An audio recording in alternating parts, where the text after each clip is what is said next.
I ara, a continuació, donarem pas al senyor Luis Miguel Pedrero, és professor i investigador de la Facultat de Comunicació i Arts de la Universitat de Nebrija y ens parlará de las dificultades para la investigación del consumo radiofónico de los jóvenes, metodologías, fuentes y agentes del sector. Señor Luis Miguel Pedrero, buenos días y muchas gracias. Cuando quiera.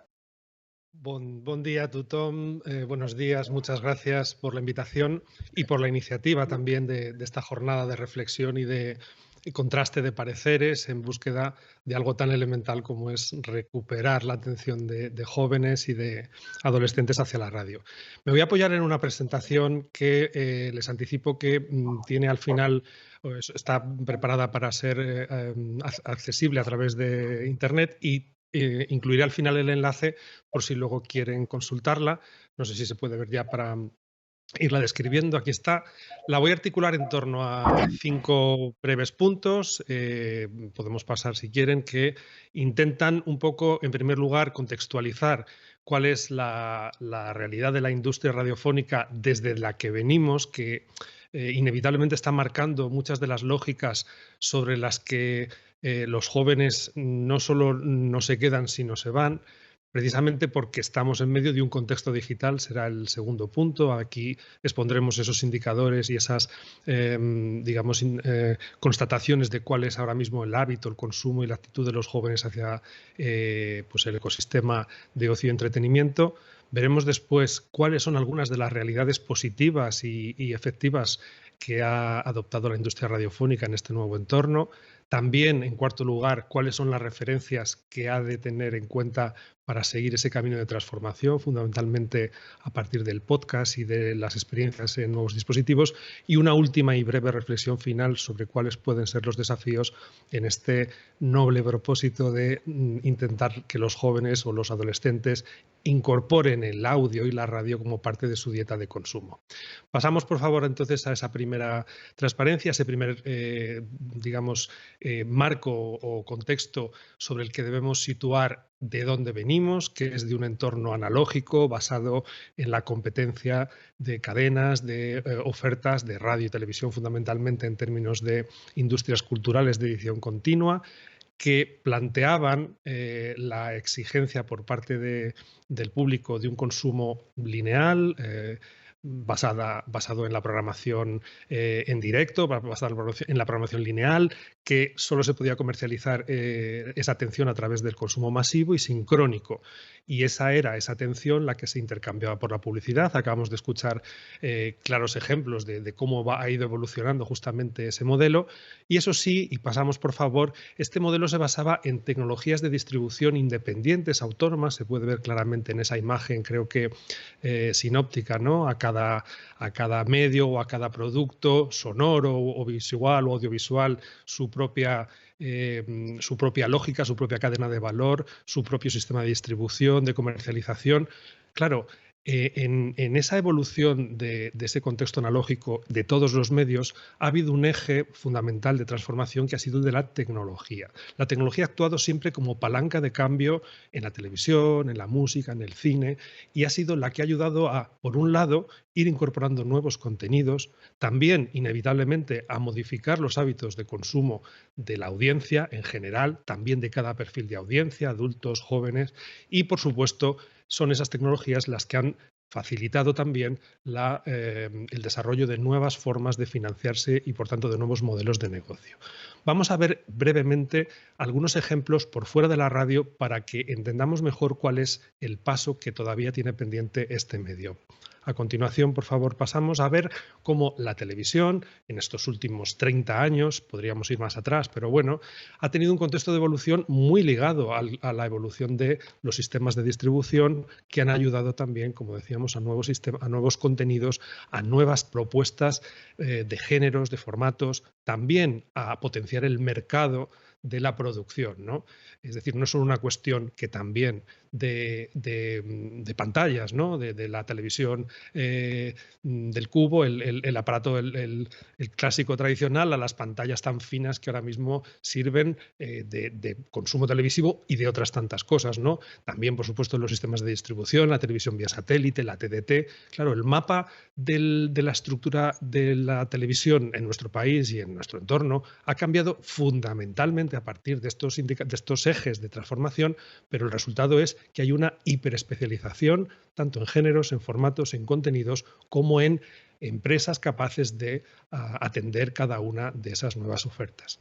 Vamos a pasar, por favor, y vamos a ilustrar este, insisto, contexto de transformación en el caso del home cinema, del cine en casa, de cómo, pues en fin, las primeras aproximaciones basadas en el VHS, más tarde la tecnología digital, generaron un hábito de consumo a la carta muy limitado, que sin embargo propició que una empresa dedicada al videoclub, Netflix, en 2007 decidiese apostar por la distribución online de su catálogo y en 2013 decidiese producir contenido exclusivo y que todos sus clientes empezasen a ver esa oferta como algo diferencial.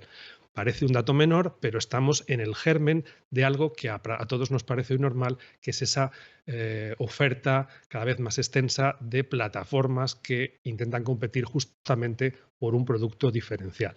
Pasamos, por favor, y vemos cómo en el caso de la música, sin necesidad de extendernos, ese cambio, esa transformación en sistemas de registro, en equipos de reproducción, pues por supuesto, han ido alterando la manera en la que los usuarios acceden a la música, la consumen, la perciben, la introducen culturalmente en su dieta de ocio y entretenimiento y, por tanto, también están cambiando las lógicas de producción y comercialización. Veamos, por favor, brevemente, sería estupendo poder abundar, aunque muchas de las respuestas a estas preguntas se han ido dando ya, qué le ha pasado a la radio en todo este periodo en el que han ido cambiando la televisión, el cine, por supuesto, el de la exhibición en salas, el cine en casa, la música. Ha evolucionado la radio en estructura y tecnología, se han innovado los contenidos gracias a esos cambios en la tecnología. Ha habido un crecimiento de la audiencia y también ha habido nuevas maneras de reconocer cómo es el consumo y la penetración de la radio. Gracias a todo lo anterior, ¿existen nuevos modelos de negocio? Bueno, las respuestas creo que son fácilmente deducibles, negativas o muy poco, han evolucionado muy poco con relación a este contexto. Y vamos, por favor, adelante a ver cuál es este nuevo contexto en el que estamos intentando reconocer o situar el acceso o el interés que despierta la radio para los jóvenes en este nuevo entorno en el que todos los medios ya venían con una experiencia de cambio y de transformación y en el que la radio apenas se ha movido hasta llegar a este momento en el que el media evolution, como dice Carlos Scolari, el concepto de acceso inmediato, fácil, directo, personalizado a cualquier contenido desde cualquier dispositivo, es el que se impone en este nuevo modelo. Vamos a ver, por favor, pasamos la diapositiva, cómo en cifras generales, por supuesto, en fin, se pueden ofrecer muchísimos estudios, indicadores sobre cuáles son estas cifras. Me gustaría simplemente comparar cómo a nivel global, según el estudio de We Are Social a comienzos de este año 2021, en el mundo, 2 de cada 3 usuarios tienen un dispositivo, un smartphone, un dispositivo de conexión a Internet móvil y eso se ve en el cuadro, en el circulito verde y en el circulito naranja a la derecha. En un cálculo aproximado se puede cifrar en más de la mitad el volumen de la población mundial que tiene al menos un perfil en redes sociales.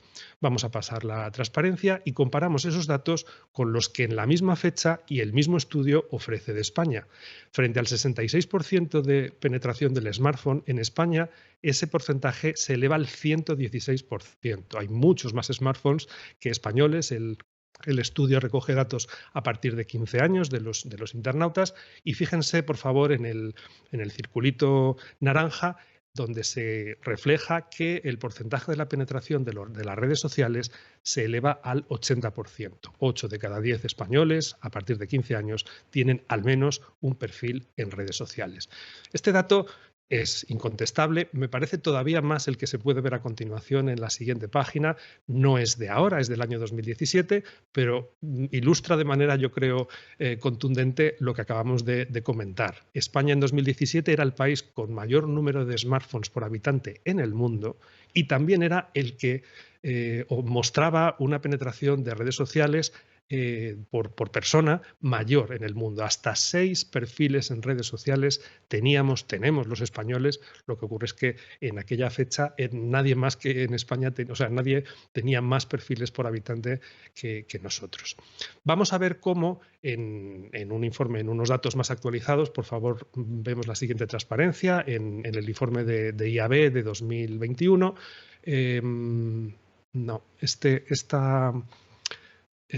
gráfico no. Me gustaría, por favor, si es posible, que se refresque la presentación, porque están algunos gráficos modificados y es posible que que no se puedan ver ahora. No sé si lo tienen, por favor. Es simplemente refrescar y se actualiza porque hay algunos datos incorporados para visualizar justamente cómo esta combinación de dispositivos, de redes sociales y de tiempo, que es lo que vamos a ver ahora, dedicados al consumo a través de Internet, son los que están condicionando, por un lado, también abriendo oportunidades a toda la industria de los medios, particularmente y, por supuesto, a la radio. No estamos viendo datos de 2021. Aquí está, perfecto. Muchísimas gracias.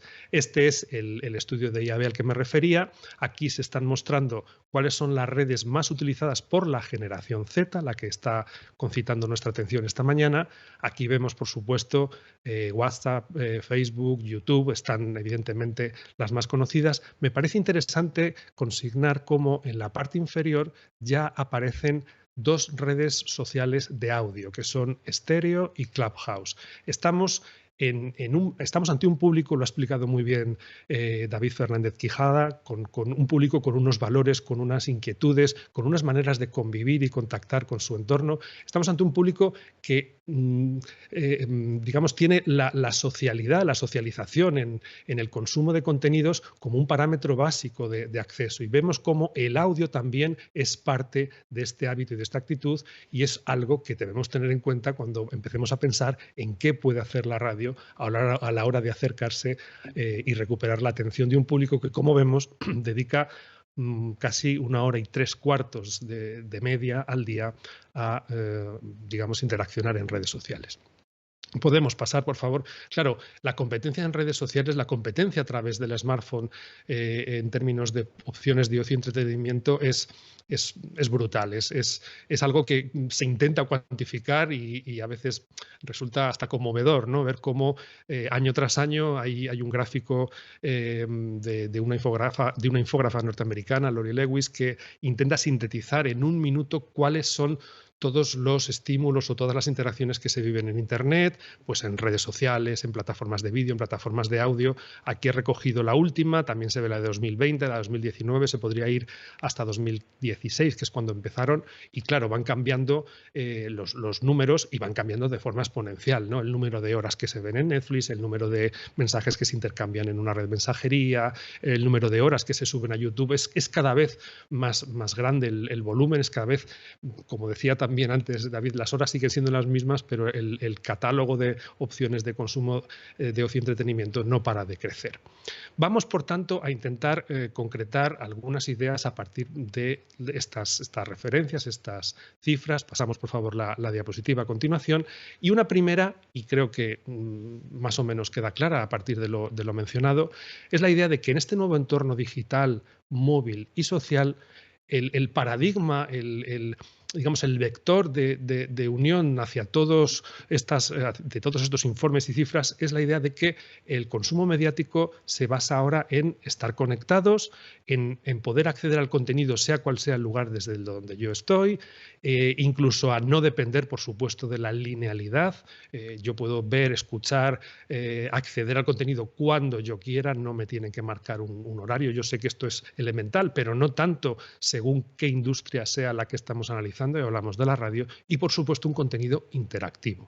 Y atención, porque ante este nuevo acceso basado sobre todo en el smartphone como dispositivo predominante de acceso al ocio y el entretenimiento, en esa pantalla todas las propuestas se igualan. Se iguala la de la cadena, la de la cadena de televisión, la de la cadena de radio, medios que llevan muchos años y medios que acaban de aparecer, y también lo que no son medios, lo que son creadores o influencers o redes sociales o por supuesto, entre iguales, ¿no? Por favor, vamos a pasar, porque me parece que una manera muy gráfica de ilustrar este cambio es algo tan obvio y al mismo tiempo me parece tan contundente como el de ir a visitar unos grandes almacenes como los del Corte Inglés, que toda la vida han tenido sus espacios para la música, para los libros, para los vídeos, para los videojuegos. Había espacios físicos y no pequeños, ¿no?, para poder ofrecer todo ese contenido. Hoy día en la imagen intermedia están esas tarjetas que además son una ilusión, ¿no?, porque son tarjetas con códigos de acceso a las plataformas de televisión, a las plataformas de videojuegos, a Spotify y las plataformas de audio, a las plataformas de libros, que también las hay. Todo el contenido digital es equivalente, es igual a la hora de ser, digamos, una opción de consumo. Y en ese contenido, o sea, y en ese repertorio, pasamos por favor la siguiente transparencia, en ese repertorio que decimos que es tan heterogéneo y al mismo tiempo tan exponencial, va creciendo, ya hemos asimilado que nuestro consumo es móvil, fragmentado y multisoporte. Es decir, estamos con esa sensación de que yo puedo conectarme, y además las evidencias en términos de equipos lo están demostrando. Cada vez hay más posibilidades de acceso al contenido digital desde cada vez más dispositivos, y al mismo tiempo esa manera de acceder está también cambiando el modo en el que accedemos, ¿no?, que se ha vuelto acelerado. Sobre todo estamos además en ese público de la generación más joven, tanto los millennials como la generación Z. En ese estudio al que se hacía referencia, lo hacía Miquel Miralles al empezar, de Nereida López Vidales, se explica muy bien. Son públicos que ya presentan diferencias, el de los millennials y el de la generación Z, pero en ambos casos hablamos de aceleración, de transitoriedad de un contenido a otro, y siempre con una actitud de compartir y socializar, incluso de crear contenido desde los usuarios como prosumidores. Y claro, estamos haciendo todo este contenido sobre todo en redes sociales y en plataformas de contenido en streaming, que van apropiándose y reconociendo nuestros perfiles de uso, nuestras preferencias, nuestra huella digital, y la van convirtiendo en un data que, como dice Zuboff, va a propiciar ese capitalismo de plataformas, esa capacidad de anticipación para ofrecernos lo que queremos antes siquiera de que lo sepamos. Vamos, por favor, a la siguiente transparencia, que es un informe que acaba de publicar ONTSI sobre el uso de los dispositivos en España. Me parece curioso y al mismo tiempo relevante. Estamos hablando de una generación que, como todos los adolescentes, todos los jóvenes, abrazan mucho más que digamos que las generaciones precedentes, las novedades en la tecnología. Aquí se reflejan los porcentajes de uso de diferentes dispositivos por edad en España, y he señalado cómo los jóvenes de 15 a 24 años no son quienes más usan el smartphone, ni la tablet, ni la Smart TV, ni las pulseras, ni los smartwatches, en fin, todos esos equipos. Sin embargo, el porcentaje más alto para este público, atención, es el de los asistentes virtuales y el de las videoconsolas conectadas a Internet. Los asistentes virtuales, luego hablaremos de ello, son la primera evolución tecnológica que no se basa en la imagen, sino en la voz, en el audio, en el oído. Es una interfaz que rompe esa dependencia y esa, digamos, dependencia que ha tenido la radio frente a todas esas pantallas, y vale la pena intentar registrar cuáles son esos hábitos y esas conductas con relación a la tecnología de este público al que estamos haciendo referencia esta mañana. Continuamos, por favor, para ir terminando este segundo bloque, en la idea de que ese contenido cualquier contenido en cualquier lugar, en cualquier momento y desde cualquier dispositivo, ha diluido por completo la esencia de un modelo de programación que decíamos que ha sido el clásico y el propio de la radio y la televisión, más de la radio que de la televisión, que la televisión siempre ha tenido la posibilidad de ir combinando producción en directo y producción enlatada. A la radio siempre le ha condicionado la linealidad y además sincrónica y en directo, y en este contexto El público joven no depende del tiempo, depende de su preferencia y elige el contenido, manda el contenido. Y vamos a pasar porque, por favor, pasamos transparencia, porque ese hábito, esa exigencia de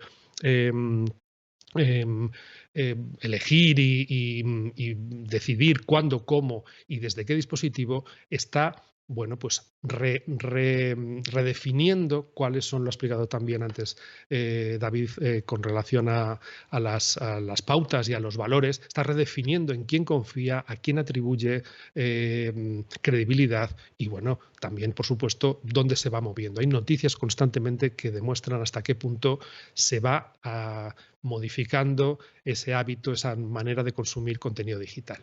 Terminamos, por favor, pasamos la transparencia con este segundo bloque, quizá el más amplio, para, bueno, pues por comparación con el primero que decíamos, el contexto analógico, estamos en un modelo en red, donde el consumo ya es a demanda, personal y asincrónico, donde ya no se depende, por tanto, de la cantidad de audiencia a la que se capta en el mismo momento y, por tanto, se financia con publicidad, digamos, por masa. Ahora la financiación está cada vez más orientada a pago y servicio y, finalmente, estamos en un contexto de convergencia tecnológica y cultural.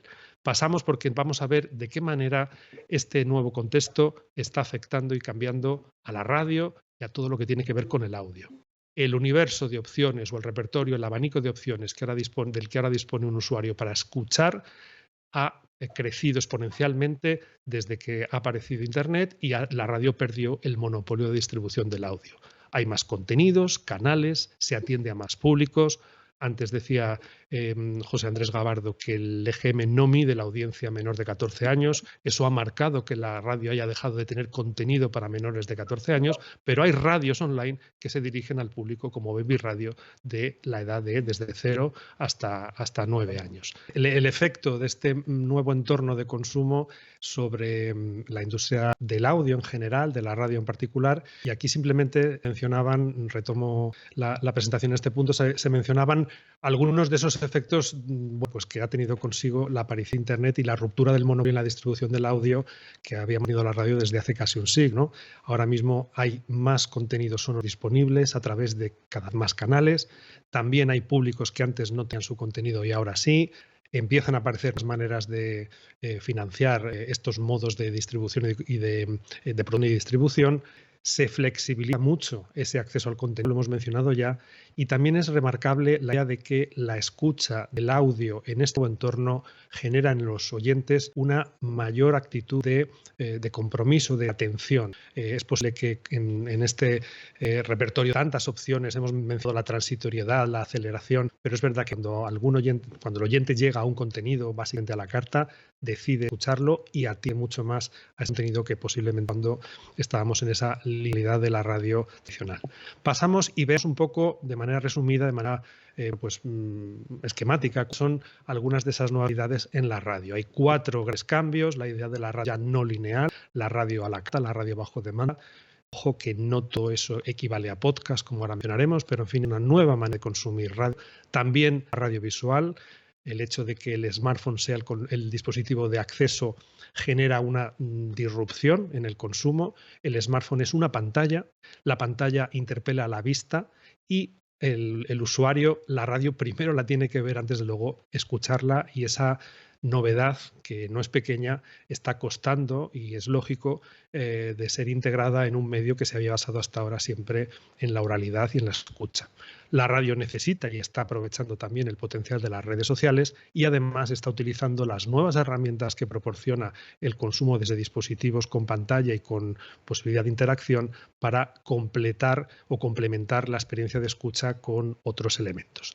Muy brevemente, porque esto daría también pie a no pocas reflexiones, pero muy brevemente sobre la radio visual, pasamos por favor la diapositiva para, bueno, constatar este cambio de representación de la radio en las pantallas de móviles y de tablets, también de grandes pantallas del ordenador. Los estudios de radio se parecen cada vez más a platos de televisión, se genera una nueva narrativa. hay que trabajar esa narrativa. No todo lo que se pone en pantalla da valor a la radio y es difícil encontrar este punto. Y los jóvenes están encontrando en la radio visual, por un lado, una manera de encontrarla justo, de localizarla, de descubrirla en algún caso, como se ha mencionado también en las experiencias mencionadas por Thierry Mars o por David Fernández, la radio que se ve es una manera de que los jóvenes, cuyo instinto inmediato a la hora de consumir es el de los ojos, ¿no? Pues es una manera, insisto, de encontrar y de quedarse en la escucha de radio. Pasamos, por favor, porque además se están trabajando de algún modo experiencias que vale la pena que la radio, bueno, pues experimente con ellas y las valore, ¿no?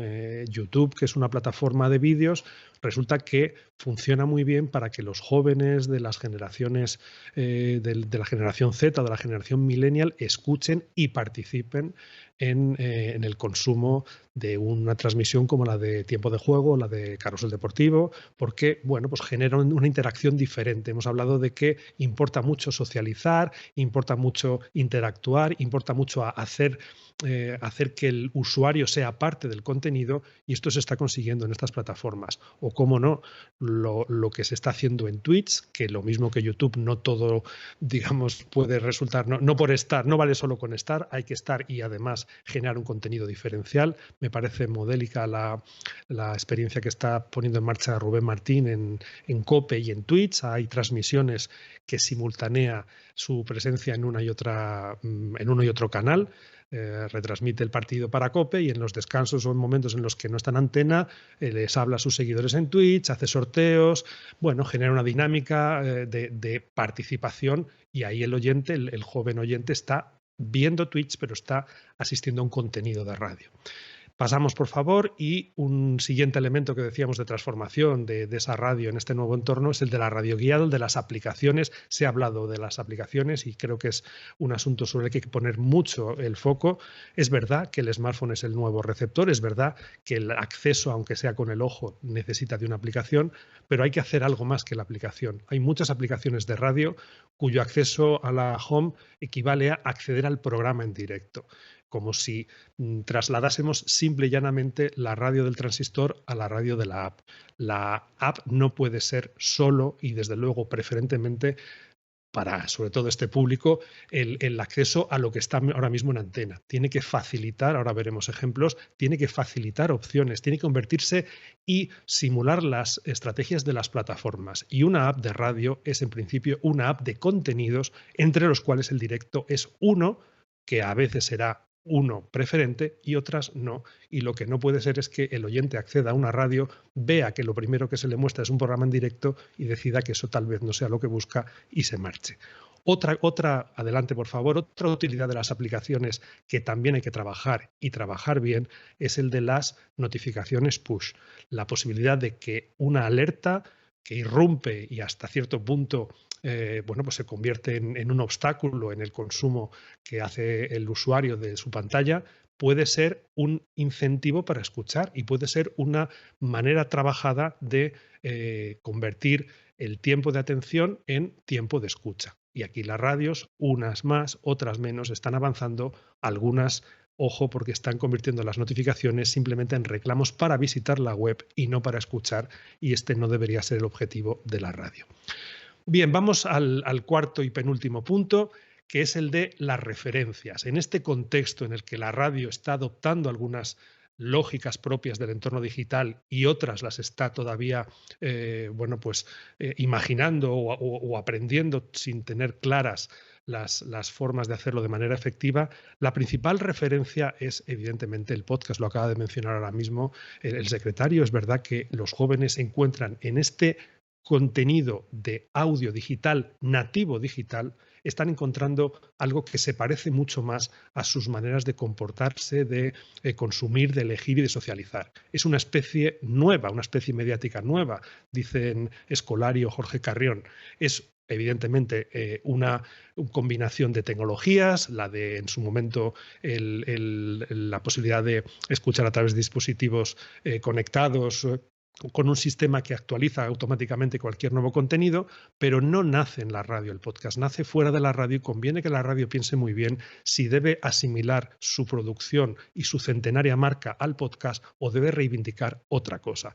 Porque el podcast se ha convertido en una forma de comunicación autónoma, portable, profesional y comercializable. Pasamos, por favor, tan profesionalizable que ahora mismo los gigantes tecnológicos han irrumpido con fuerza en este mercado y el poderío, se ha mencionado antes también, de las plataformas como Spotify, como Apple Podcast o Apple Music, como las marcas de Amazon, que no tiene una sino dos, Audible y Amazon Music, o Google, o en fin, todos estos operadores no están llegando aquí por casualidad ni para probar, están invirtiendo ingentes cantidades de contenido, de dinero en contenido y en inversión en herramientas y en sistemas de registro, de facilitar el descubrimiento y de mantener la atención, que no sé si está la radio en disposición de llamarse podcast y competir con ellas.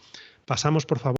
Hay quizá una manera más sencilla de explicarlo. El audio digital, sobre todo el podcast, ha sabido combinar los valores clásicos de la radio, la intimidad, la segmentación, la credibilidad, la portabilidad, la posibilidad de ser escuchada desde todos los dispositivos, omnicanalidad, fidelización o prescripción. Estos son valores de la radio, pero el podcast incorpora valores y atributos propios del contenido digital, del que están, digamos, tomando referencia a partir de experiencias previas.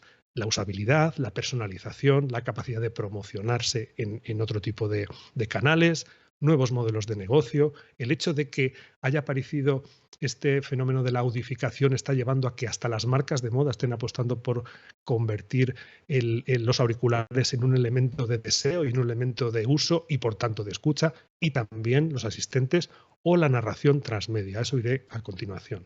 Pasamos, por favor, y ya para ir terminando, el audio está trabajando, el podcast está trabajando muy bien en las plataformas el concepto que ya se ha instaurado en el hábito de consumo de vídeo, que es el de interfaces de contenidos muy bien diseñadas y muy bien algoritmizadas para generar nuestro uso y contenido. Y esta combinación de páginas de diferentes plataformas de vídeo, pasamos por favor, es la que empiezan a adoptar con cada vez mayor generalidad todas las plataformas de audio. Y claro, repito, accedemos al audio a través de una pantalla y nos tiene que gustar y tenemos que encontrar un contenido que nos seduzca y que nos animemos a probar. Y eso lo está haciendo muy bien Spotify, lo está haciendo muy bien Amazon, lo están haciendo las plataformas que trabajan básicamente sobre este contenido a la carta. Me gustaría continuar con las referencias a al primer apartado. Hemos hablado de que la tecnología ha sido palanca de transformación. Estamos viendo que en el audio empieza a haber una transformación tecnológica que ayuda al consumo. Pasamos la pantalla, pero también hay contenido. Empieza a haber un contenido específicamente creado para estos nuevos consumos. Y atención, porque hay ficciones sonoras que se parecen mucho a las ficciones audiovisuales de Netflix o de HBO, que están basadas en, como también se ha mencionado, en inquietudes, en problemas, en los retos que ahora mismo enfrenta la sociedad y se están contando a través del audio. Hay magníficas ficciones, algunas de anticipación y algunas, como las que se ven abajo, Borrado, Caso 63, creadas desde industrias radiofónicas, como el caso de 13 Radios chilena, que se ha transformado en RDF Media, que integra una productora de podcast, Emisor Estudio, y que está convirtiendo las ficciones de un guionista llamado Julio Rojas en realmente reclamos para que el adolescente, el joven, encuentre en el audio una excusa para la atención. No por nada, Netflix acaba de fichar a una exproductora de Apple para generar o crear contenido de audio basado en sus series y películas. Porque es un elemento que transporta esa atención y esa, afinidad con las historias, con los personajes, con todo aquello que al joven le llena, lo traslada al audio y lo mantiene, conectado. También hay otros ejemplos, se muestran aquí, Estirando el chicle o Todopoderosos, que remiten, por supuesto, a entretenimiento, a comedia, en fin, a otras maneras de acercarse a la realidad. Pasamos, por favor. Esto que parece, bueno, pues una apuesta que podría ser acertada o no, resulta que se está demostrando que tiene más alcance del que parece. La primera ficción sonora producida por Podium Podcast en 2016, El Gran Apagón, va a convertirse en una serie. Y la propiedad intelectual que supone esa creación y que va a rentabilizar y seguramente con muy buenos rendimientos, Prisa Radio, por haber creado una historia, un contenido sonoro que ahora va a ser también contenido televisivo, tendría que dar muchas pistas también a la radio. Y voy a poner un ejemplo que creo que no es tan difícil de imaginar. Pasamos, por favor. Estamos hablando de series de televisión y estamos hablando de inquietudes para jóvenes. Y estamos hablando de un operador, como es el caso de A3 Media, que tiene una plataforma, una muy bien trabajada plataforma, con 9 canales de televisión, ninguno de audio, y que tiene series con intereses, inquietudes y conexiones totalmente asimilables a las de la generación Z. Yo creo que hay una buena oportunidad para que este grupo y otros empiecen a pensar en que sus propiedades intelectuales, sus series y algunos otros programas que no sean de ficción podrían fácilmente ser también contenidos de audio y podrían, por tanto, ser el reclamo para que los jóvenes vayan o a la radio o a la plataforma, porque ya creo que está tardando A3 Player en incorporar canales de audio a su plataforma. Continuamos, ya para terminar, dos apuntes más. Hablábamos de que la tecnología ayuda a generar nuevos modelos de negocio. El podcast en España está empezando a generar un modelo de negocio de pago. Ya hay plataformas con posibilidad de ser escuchadas en abierto y con publicidad y otras que están únicamente restringidas al acceso mediante suscripción mensual, con diferentes cuotas, con diferentes catálogos, con diferentes herramientas de captación, pero vale la pena poner el ojo ahí y vale la pena valorar de qué manera también la radio puede o bien convertirse en proveedora, por supuesto, de esas plataformas, o bien también pensar en sistemas o en maneras de ser una propia plataforma con una pequeña o mediana cuota de suscripción capaz de amortizar o de complementar sus ingresos. Y por último, y por cerrar esta asociación o este paralelismo entre el modelo analógico y el digital, decíamos la tecnología palanca de transformación en contenidos, en hábitos, en modelos de negocio y también en potenciar el mercado. El volumen de productoras dedicadas a crear audio en este país en los últimos 2 años se ha multiplicado precisamente gracias a la aparición de las plataformas de podcast. Y la radio como industria, que siempre ha trabajado el contenido de producción propia y que siempre ha basado ese contenido en equipos y en plantillas, pues en fin, dedicadas a tiempo completo a su producción, debería explorar también, ¿por qué no?, esta otra opción. Una última cuestión, ya no estamos en las referencias, en los referentes, hemos hablado de la tecnología, de los equipos que manejan los usuarios, los jóvenes, y decíamos también la penetración y el conocimiento de los altavoces inteligentes y los interfaces de voz.